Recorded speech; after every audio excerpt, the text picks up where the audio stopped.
My name is Daniel, and I'm a 32-year-old traveling sales representative. I spend most of my time on the road, hopping from one cheap roadside motel to another. They all blur together after a while. Same outdated furniture, same flickering neon signs, same musty smell of cigarette smoke that never seems to leave. But one night, I checked into a place that still haunts me to this day. I was in Nebraska, driving down an empty stretch of highway when a storm rolled in. The rain was coming down hard, and I was exhausted, so I decided to stop at the first motel I found. It was called Sunridge Inn, an old two-story building with a faded sign buzzing in the dark. It looked like it hadn't been updated in decades, but it was cheap, and that's all I cared about. The receptionist, an older man with deep wrinkles and tired eyes, barely looked up as I approached the counter. "Just one night," I said, pulling out my card. He glanced at me, then at the keys behind him. For a moment, he seemed to hesitate before finally grabbing one and sliding it across the counter. "Room 303, second floor. Last door on the right." I nodded, took the key, and headed up the creaky staircase. The hallway smelled like mildew, and the dim yellow lights flickered slightly. When I reached room 303, I unlocked the door and stepped inside. It was exactly what I expected. Stained carpet, peeling wallpaper, an old tube TV sitting on a wooden dresser. The only thing that stood out was the window, which was bolted shut. I found it odd, but I was too tired to care. After a quick shower, I lay down, scrolling through my phone until sleep finally took over. I woke up at exactly 3:03 a.m. At first, I wasn't sure why. Then I heard it. Someone was at the door. Still half asleep, I sat up, rubbing my eyes. The knocks came again, slow, deliberate. I checked my phone. No Wi-Fi, no service. Typical for motels like this. Feeling uneasy, I got up and peered through the peephole. Nothing. Just the empty, dimly lit hallway. I stood there for a moment, heart pounding. Maybe I imagined it, or maybe someone knocked on the wrong door. Deciding to ignore it, I went back to bed. But just as I was drifting off, louder this time, I shot up, my pulse racing. Someone was outside. I didn't want to open the door, so I crouched near the floor and tried to look under the gap. I expected to see shoes, but I saw nothing. Just the empty hallway. I held my breath. Then I saw the shadow. Not of a person. Not of feet. It was tall, stretching from one side of the hallway to the other, like something massive was standing right outside my door. I stumbled back, heart hammering in my chest. Then, I heard a sound that froze me in place. The doorknob turned. I grabbed the chair from the corner of the room and shoved it under the doorknob. The turning stopped, but my panic only grew. I needed to get out. I grabbed my keys and rushed to the phone on the nightstand, but of course the line was dead. Then I noticed something that made my blood run cold. There were no light switches in the room. I hadn't noticed it before, but now, as I looked around, I realized something was wrong. I opened the drawer in the nightstand. Empty. I checked the closet. No hangers, no shelves. Even the bathroom had no mirror. It felt unfinished, like this room wasn't meant to be here.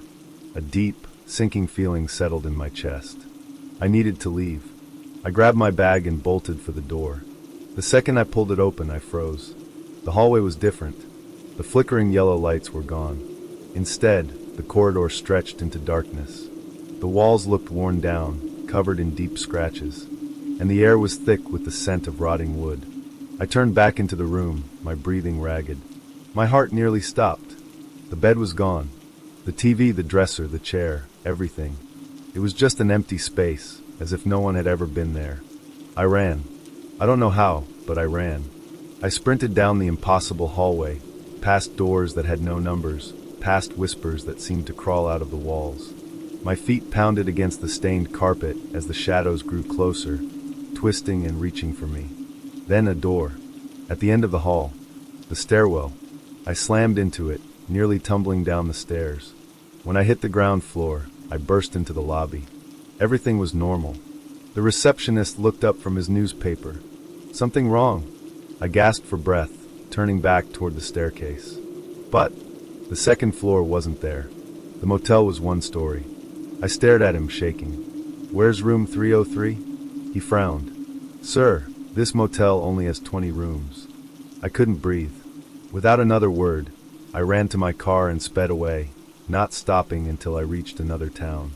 When I checked my bag later, I found the motel key still inside. It had no number, just a rusted, blank tag.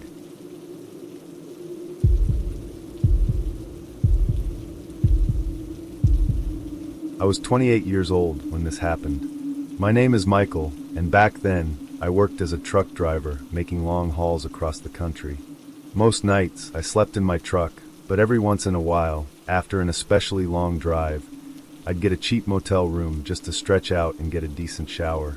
This happened during a delivery to Arizona. I had been driving for almost 16 hours straight, barely keeping my eyes open. The desert highway stretched endlessly in front of me, the gas stations few and far between. My body ached, and my head throbbed from exhaustion, so when I saw the dusty neon sign of a roadside motel, I decided to stop. It was called Desert Sky Motel, a rundown, single-story building with faded yellow walls and a gravel parking lot.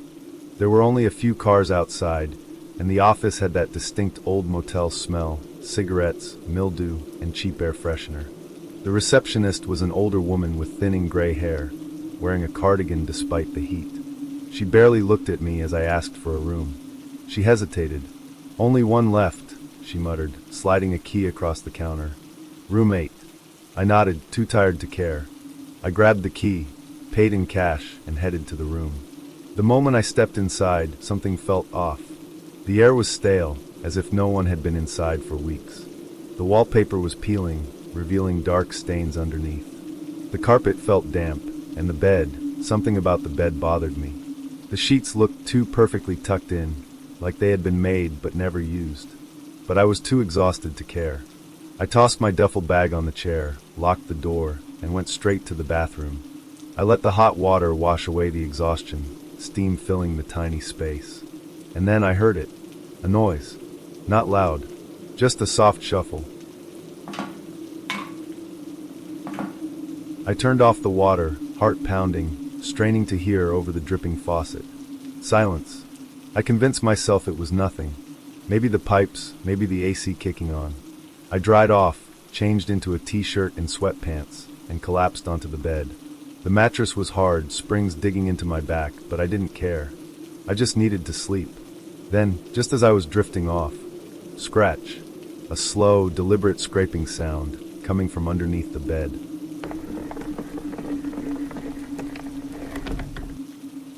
I stopped breathing. My body tensed, every nerve on fire. I lay there listening, my mind racing. Did I imagine it? Then scratch, scratch, scratch.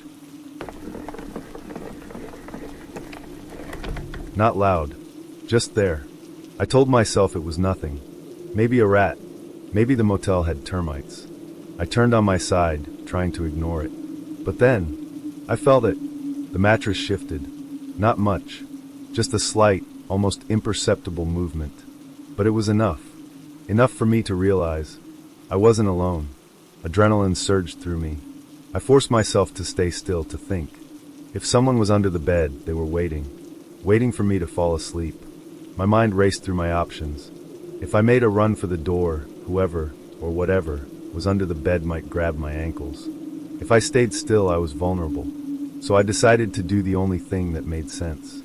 I faked it. I let out a long, slow breath, pretending to fall asleep.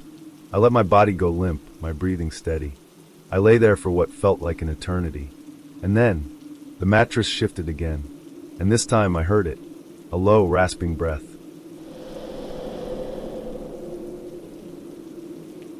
Right beneath me. I wanted to scream, but I didn't move. I kept breathing slowly, listening as the thing under my bed began to move.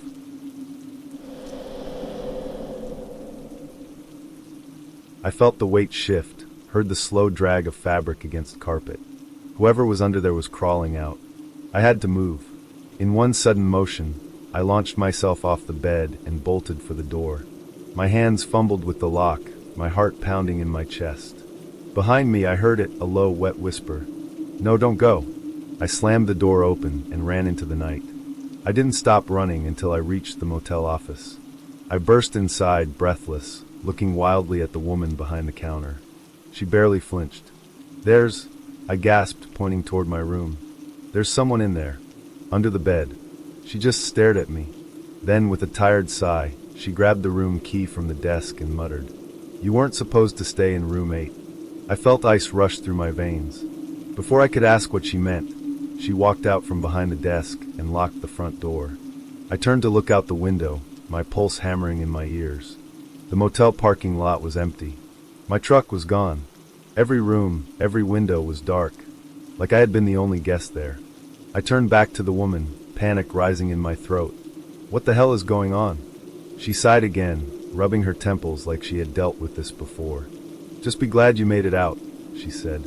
"The last guy who stayed in that room didn't." I didn't ask any more questions. I just ran. I ran down the highway until a passing trucker stopped and picked me up. I never looked back. But sometimes, when I'm in bed late at night, I swear I can still hear it.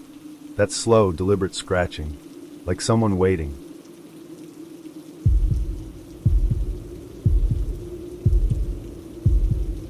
I was 35 years old when this happened. My name is Ryan, and back then, I was going through what I can only describe as the worst period of my life. Divorced, unemployed, and completely lost, I had packed up what little I had left and started driving, hoping the open road would give me some kind of clarity. It didn't. I had been on the road for almost a week, sleeping in my car most nights, eating gas station food, and convincing myself I'd figure things out eventually. But that night, I was too exhausted to sleep in my car again. That's how I ended up at the Willow Creek Motel. It was somewhere in the middle of Wyoming, off a quiet two-lane highway. The kind of place you'd miss if you weren't looking for it. A flickering neon sign hummed outside, casting a dull red glow over the cracked parking lot. The building itself was old, 2 stories with a row of identical doors, each with a rusty number nailed to it. The place looked abandoned, but the vacancy sign was still on, so I figured it was open. Inside the front office, a thin man in his 60s sat behind the desk. His skin was pale, almost sickly, and his sunken eyes never quite met mine when he spoke. "One night?" he asked in a voice barely above a whisper. "Yeah," I said, pulling out my wallet. He hesitated, then slowly slid a key across the counter. "Room 206. Top floor, end of the hall." His fingers lingered on the key for just a second too long before letting go. "Sleep well," he murmured, but it didn't sound like a wish. It sounded like a warning. I grabbed the key and left. The room was exactly what I expected. Stained carpet, peeling wallpaper, a stiff mattress that smelled like mildew. The TV was an old box model, and when I turned it on, all it played was static. The air was heavy, like the room hadn't been used in years. I tried to ignore the creeping unease, and threw my bag onto the chair before heading into the bathroom. The shower barely had any water pressure, and the mirror above the sink was fogged up, like someone had just been standing there breathing on it. But I was too tired to care. I lay down, pulling the stiff sheets over me, and turned off the light. That's when I heard it. A soft click, like a door latch. I sat up immediately, my pulse spiking. The room was pitch dark. I fumbled for the bedside lamp and switched it on. The door was still shut. I let out a slow breath, trying to shake off the tension. Maybe it was the heater. Maybe the building was just old. Then, I noticed something that made my stomach drop. The bathroom door. It was open. I was 100% sure I had closed it. But now it was cracked open just slightly, wide enough to see the darkness inside. A sudden, overwhelming sense of dread washed over me. I grabbed my phone to check the time. 3:06 a.m. Then, I noticed the Wi-Fi symbol was gone. No service. No connection. Something wasn't right. I climbed out of bed carefully, stepping toward the bathroom. My breath was shaky. I reached out and pushed the door open completely. The light flickered for a second before turning on fully. The bathroom was empty, but something felt off. The mirror was fogged up again, but this time I could see something in it. Not a message, not words, a handprint, and it wasn't mine. My instincts screamed at me to get out, so I grabbed my shoes and ran for the door. But when I turned the handle, it wouldn't budge. I twisted it harder, pulling, pushing, nothing. I turned back to the room, and that's when I saw it. The walls. The wallpaper was different. It was new.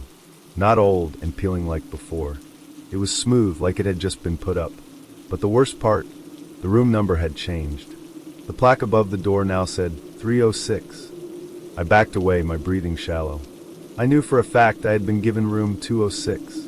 This wasn't my room. I turned toward the bathroom door again. It was wide open. A shuffling noise came from inside. Something was in there. I didn't move. I couldn't. My whole body was frozen in place. Then, the TV turned on. It wasn't static anymore. It was security footage. Of me, standing right there in my motel room, staring at the TV. Then, the bathroom door on the screen began to open. I spun around. Nothing. I turned back to the TV. Something was behind me. A tall, black figure stood in the doorway on the screen, its face featureless, its head tilted slightly. I could feel it, standing right behind me. I didn't think. I ran to the window, yanking it open. It shouldn't have opened. It was a motel window, meant to be locked. But it slid up effortlessly. Without hesitating, I climbed out and dropped onto the pavement below. Pain shot through my ankle, but I didn't stop. I limped toward the parking lot, barely breathing. The front office was gone. I mean that literally. The small building that had been there just an hour ago was gone. Just empty pavement. My car, however, was still there. I scrambled inside and slammed the doors shut, fumbling with my keys. The engine roared to life, and I sped out of that parking lot without looking back. I don't know what happened that night. I don't know if I stumbled into some place that wasn't meant for me, or if I was never supposed to leave at all. But sometimes, when I check into motels, I look at the room number just a little longer than usual. And sometimes, when I wake up in the middle of the night, I swear I hear it. That soft click, like a door latch, like something opening, waiting,